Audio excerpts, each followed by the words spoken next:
We'll get some great pet care tips from the Irving Animal Care Campus.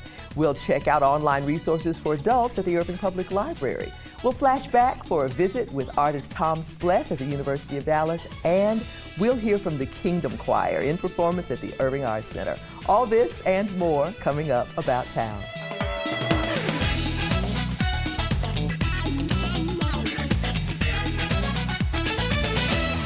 Hello everyone and welcome to About Town. I'm Kathy Whiteman. Thanks so much for tuning in today for the details on Irving's virtual 4th of July celebration with Amy Kincaid. Susan Stevens has a review of the King of Staten Island.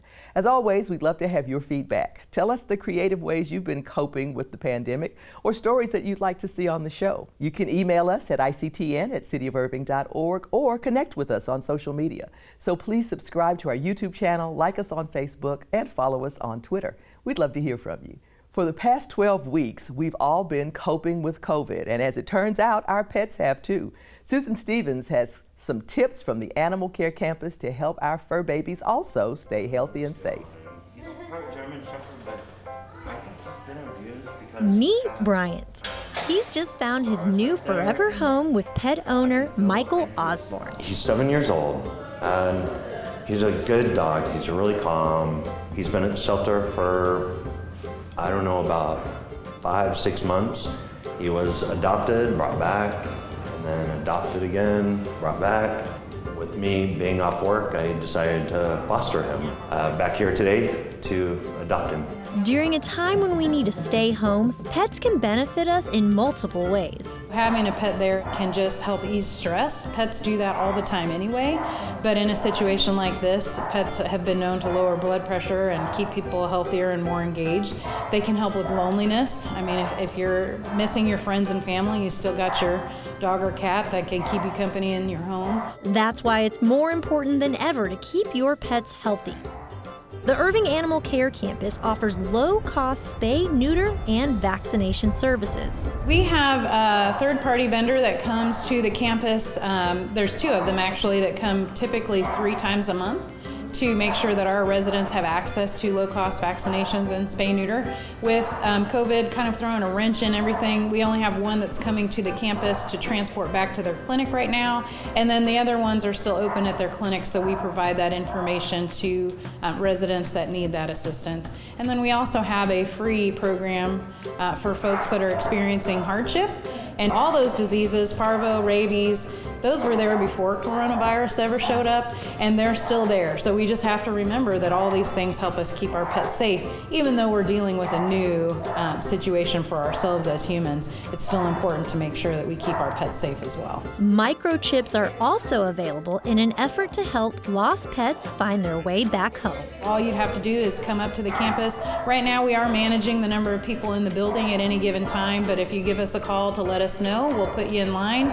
You can bring your pet in to get a microchip for $10. And if you're looking for a new furry baby, simply call the Irving Animal Care Campus ahead of time to schedule a visit. Pets are definitely part of the family, so it's definitely helpful to have them around. So if somebody doesn't already have one, they can certainly come by here and we will make sure we fill that void.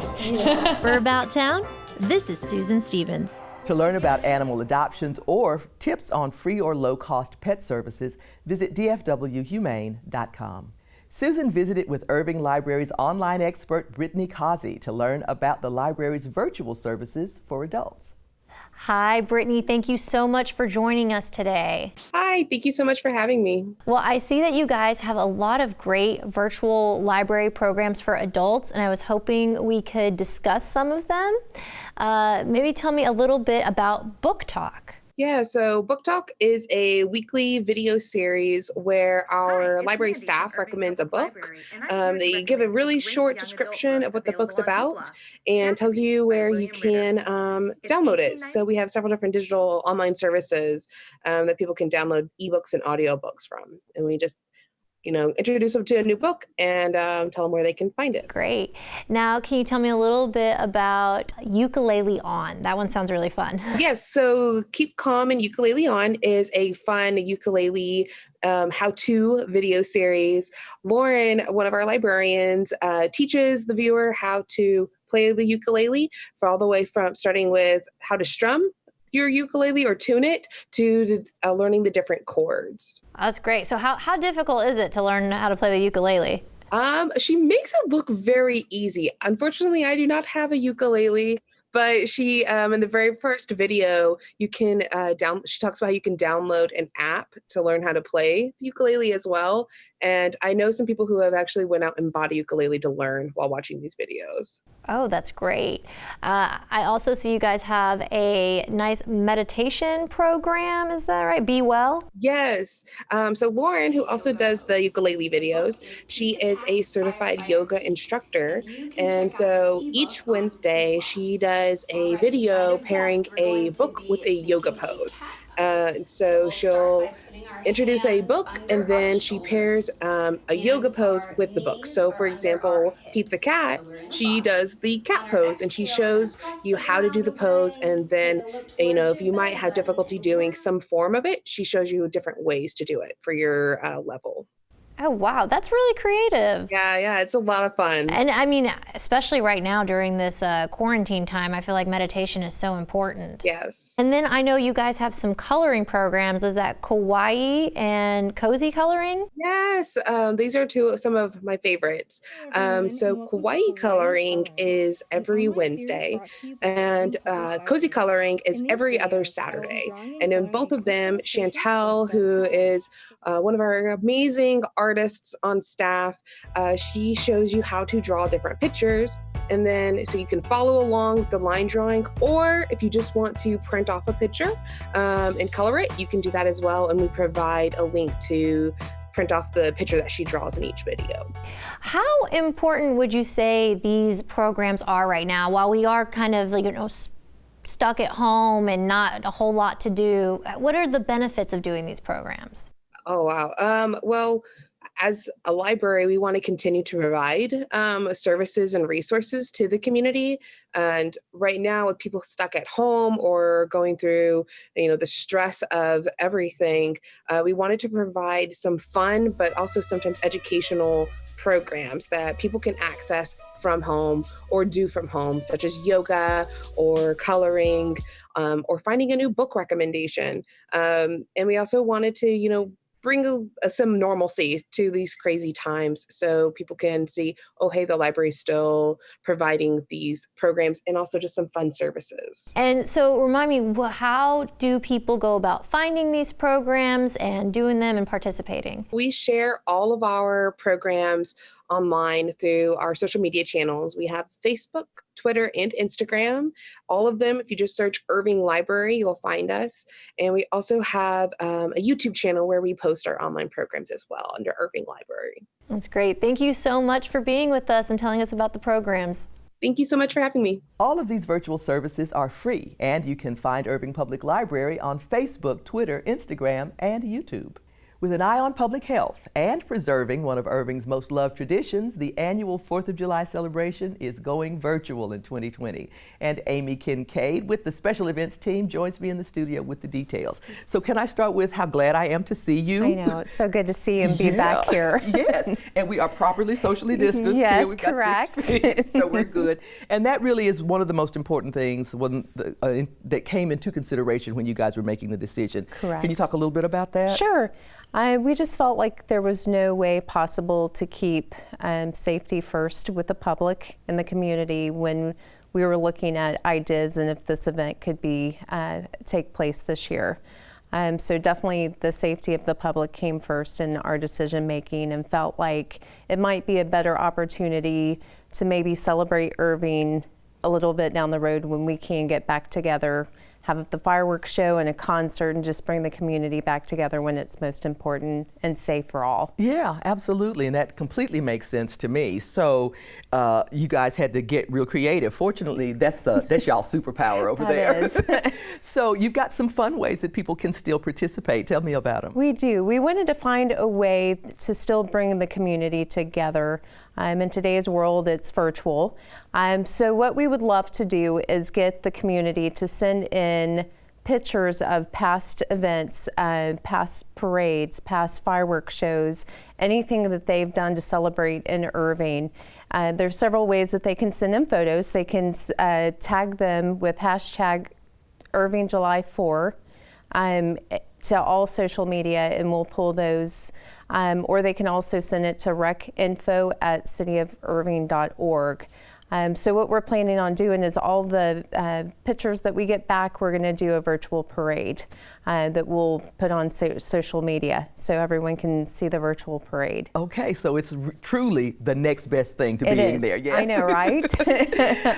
and when they send those pictures and such in, they become eligible for something really fun. And I dare you to say it and get it right. Really fast. So if the families send in a photo, they will be able to come and pick up a free family fun fourth pack. See, I messed it up myself. It's a mouthful, but what a great idea. So in this bag will be patriotic items that, you know, the families will be able to have fun on the 4th. We felt it was important to give something back to the community when we aren't able to socially gather. Yeah, it is. It's a lovely idea, and it's a great encouragement to, you know, pull out those family photos, scan them in if you need to, or pull them off the I'm the only one who still prints photos, you know, and send them over so that people can feel like that community spirit that we all look so forward to at the 4th of July. It's still there. It is. Yeah. And the fun thing is we've gone back into archives and we have pictures dating back from the 1970s that will be highlighted in this as well. So just kind of a fun way to look at where we came and where we are today, and we've already been receiving photos, so it's just kind of fun to see how important Independence Day has been to Irving in the past. So it's kind of a fun way to celebrate. That's right. So folks, remember that hashtag. The hashtag for sending in pictures is? Hashtag Irving July 4. All righty, wonderful. Now, you're also thinking of maybe doing something where there can be some togetherness. Tell us about the virtual viewing party. So since we can't throw a big party for everyone, we're looking at doing a virtual watch party near the Texas Music Factory and the Texas Lottery Plaza.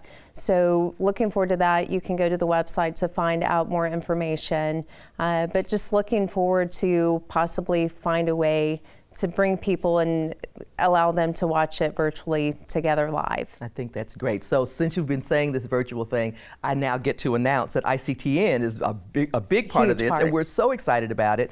We're going to have some wonderful things, lots of surprises, and a section that we're calling Blasts from the Past, and I bet you guys can guess what that's going to be. So you'll be able to see that virtual 4th of July that we're going to be doing on, obviously, our cable channels, but they're also going to be on YouTube and at the website. So we're excited to be a part of this big celebration as well. So thanks so much for being here today. Yes, and we are so looking forward to this, folks. Y'all know when the 4th of July is. That's a real easy one.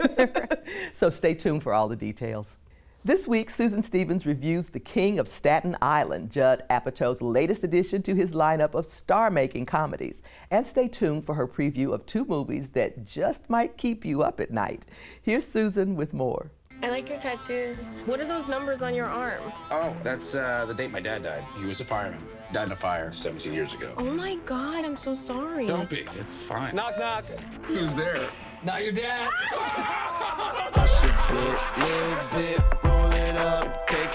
Judd Apatow is responsible for some of the best comedies of our time, including Knocked Up, 40-Year-Old Virgin, and Trainwreck.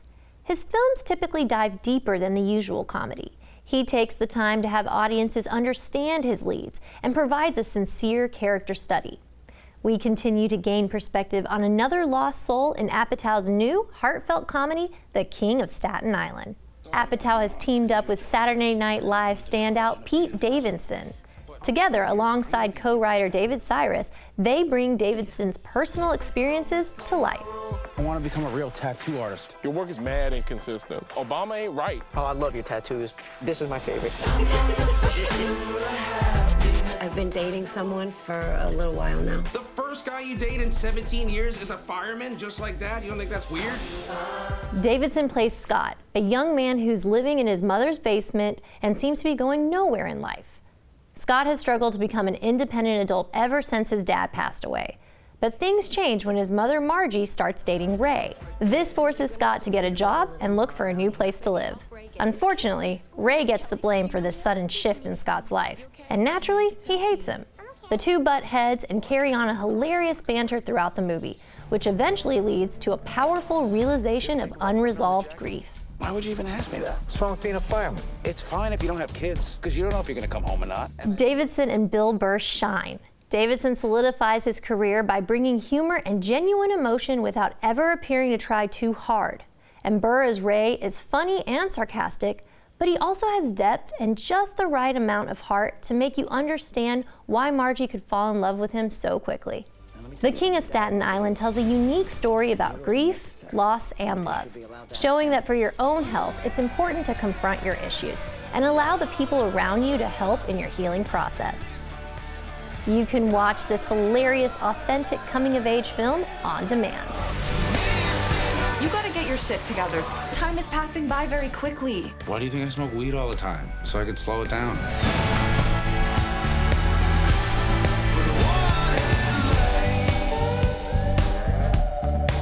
I just feel like everybody's always disappointed in me, and I never live up to anybody's expectations.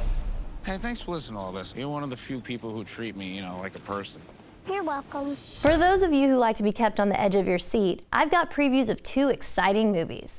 First, Amazon Prime's new thriller, 7500. Joseph Gordon-Levitt stars as Tobias, a co-pilot whose aircraft has suddenly been hijacked by terrorists. Levitt's fierce performance carries the film through an intense and terrifying 90-minute flight. This heart-pounding ride is available on Amazon Prime. European 162, what's your emergency? We have a 7500. Open the door! Several men attacked our cockpit. We stopped them for now. The captain is injured. Status of the crew, I don't know. They have a hostage. They're going to kill him if I don't open the door. You want other guys to die? Don't stop, please. I can't open the door. Let her go. Please. Please, I beg. Please. I'm sorry, but you know that under no circumstances you are allowed to let them to the cockpit. They don't have guns. They don't have knives. If you work together, you can beat them. It's okay, you're going to be all right. And finally, for you scary movie fans, Kevin Bacon and Amanda Seyfried star in the new horror mystery, You Should Have Left. In the film, a screenwriter and his family quickly regret their move to an eerie remote home. If you're brave enough to rent this one, it's available on demand. I leave you with a preview of the film. For About Town, this is Susan Stevens.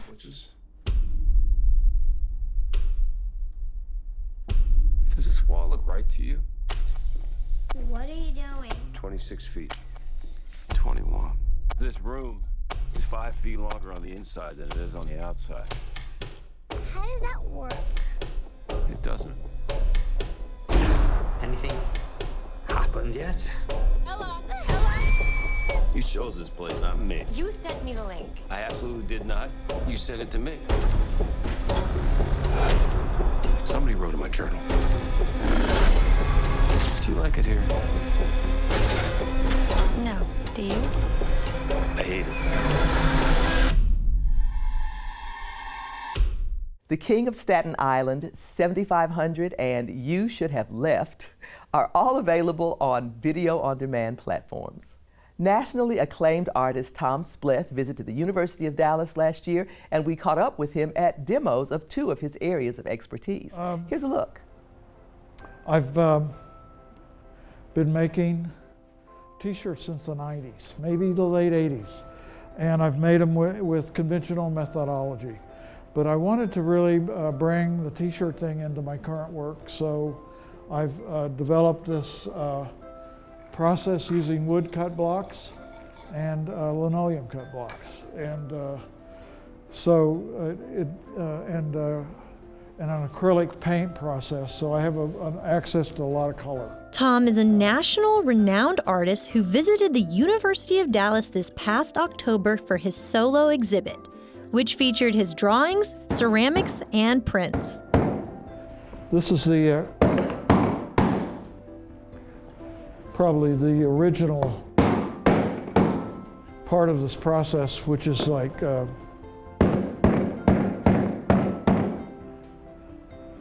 to accelerate the ink, I found I couldn't use a regular printing press because it didn't pull enough ink out. While at UD, Tom gave us a demonstration of his prints. This works great. Okay, ready? I'm going to pull this up. They're always different. I'm never dead sure what I'm going to get. There we go. There's the shirt. And a casting demonstration for the public. So I'll describe verbally in a little paragraph what I want these to be. While working on his prints, he explained what it means to create artwork that people can use. The t-shirts are soft. They're very intimate. They're, someone decides to wear one, it's like a personal decision. And all of those kind of private elements are really important to me. And it probably comes out of making, cups and for people to use. And so this is like that same sort of moment of just giving something to someone to have. Tom continues to create sentimental art that make for long-lasting gifts. We look forward to the artist's future visits in our community. For About Town, this is Susan Stevens. Splith's hand-printed t-shirts are available at splith.com. The Irving Arts Center hosts some amazing concerts and productions, but one that I still get chills thinking about was the Kingdom Choir in performance last October. Here's our flashback to the concert and our interview with conductor Karen Gibson. When the night has come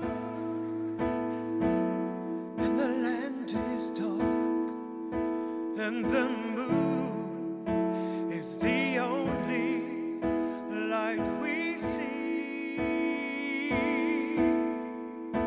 No, I won't. More than 2 billion people watched as the Kingdom Choir gave an unforgettable powerhouse performance of Stand By Me in 2018 at Meghan Markle and Prince Harry's wedding. As you stand by me. Before the royal wedding, I was a gospel girl through and through. But the royal couple asked for Stand By Me, which I thought was a soul song, but actually it also has its roots in gospel. The second verse actually comes from Psalms 46. It started out as a spiritual. Stand by me. If the sky that we look upon should tumble and fall, or the mountains should crumble to the sea. What the song seemed to have done was touch so many people. People they talk about having goosebumps or being in tears from singing Stand By Me, which I never thought was possible. So it seemed to me that the essence of gospel can be filtered through many genres. Since then, they've topped the gospel charts and now have a hit album and a first-time tour, which included a stop at the Irving Arts Center. This time last year, if you'd have told me that we'd be touring the United States of America, I mean, everybody wants to go to America, don't they? It's a dream.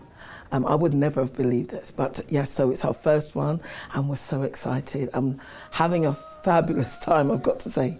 This British gospel choir has been performing in England for over 20 years, known for their unity and warm energy they bring to any song.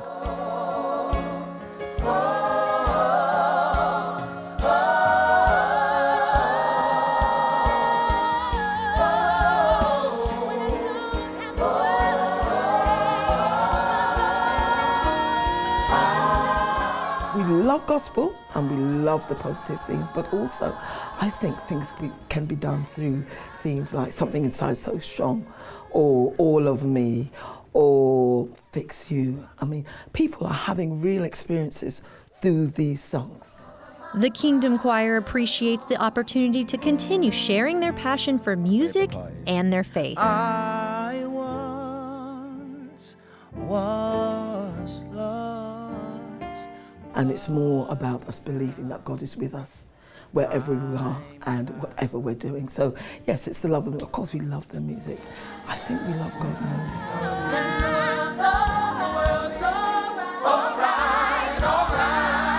For About Town, This is Susan Stevens.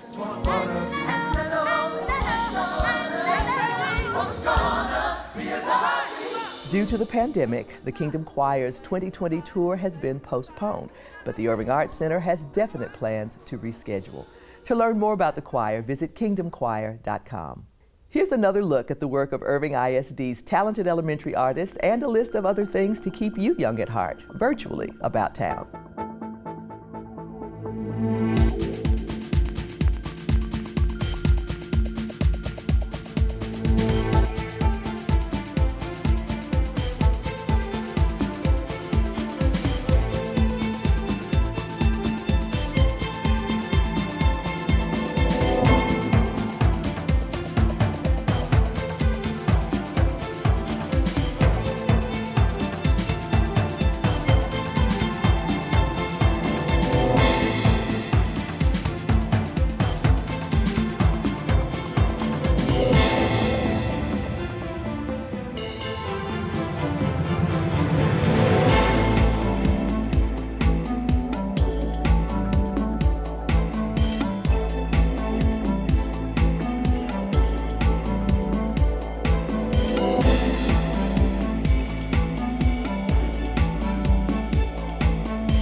And here's a great event coming up in our Happenings About Town. Chalk the Block is taking place all over Irving on June 20th and 21st. It's a community-wide effort to celebrate summer with chalk drawings you create at home. How do you participate? Simple. Get some chalk, create something fun, and share your artwork with the hashtag Irving Chalk the Block all over social media. Let's celebrate together, apart, or apart together, however that goes. And that wraps up this edition of About Town. Thanks for joining us. Please be sure to tune in next time for a virtual tour of the India a la Art exhibit at the Irving Archives and Museum. We'll also take you to the Texas Lottery Plaza as they resume their Friday night concerts. And we'll bring you Music in the Hills, a traveling concert by the Irving Symphony Orchestra. Please keep practicing social distancing and other important safety measures as we continue to support each other through this health challenge. We'll leave you tonight with a look back at the Kids Concert series from last summer. I'm Kathy Whiteman. Have a great evening, and we'll see you next time. That's all right.